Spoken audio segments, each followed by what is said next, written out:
Olá, sou Francisco Andrade e nesse vídeo irei falar um pouquinho sobre a filosofia no Brasil, destacando o período filosófico contemporâneo. Bem, após um primeiro contato com o universo filosófico, é inevitável se perguntar se houve ou não houve, se há ou não há filósofos no Brasil. Porque fala-se muito em pensadores gregos antigos e até do eixo europeu, Alemanha, França e Inglaterra, e recentemente de pensadores da América do Norte. Mas há a visão de que nada de novo e original foi produzido no Brasil.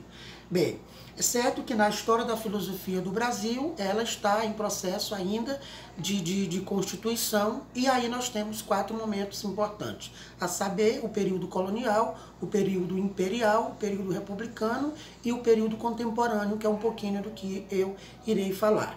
Bem, a existência de intelectuais no Brasil não é algo recente. E dentre os nomes mais importantes que se destacam, nós podemos citar Mário Ferreira dos Santos, podemos citar com grande influência Miguel Reale.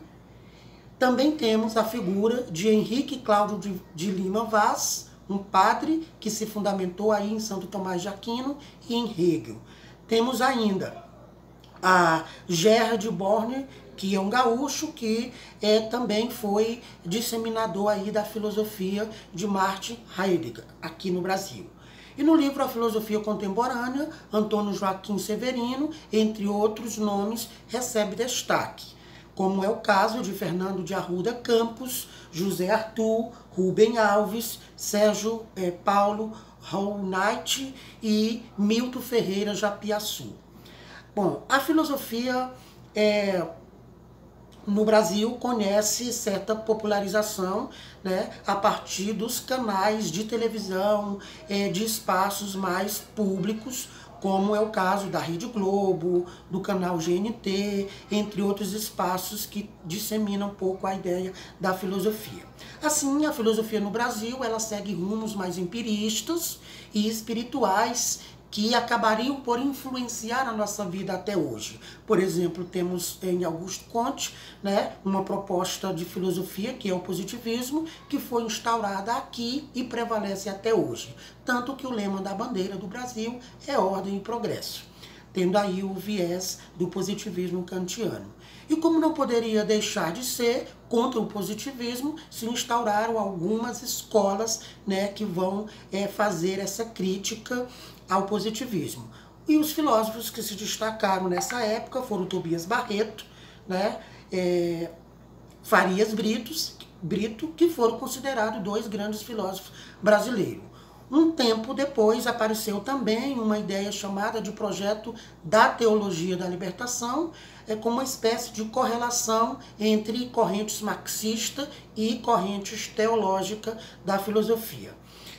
Bem, foi então que nas idas e vindas desse processo, um acontecimento mudou toda a história da filosofia no Brasil, porque no dia 1º de abril de 1964, um golpe militar encerrou o governo do presidente eleito democraticamente e surge aí, então, declara que a filosofia é sua inimiga.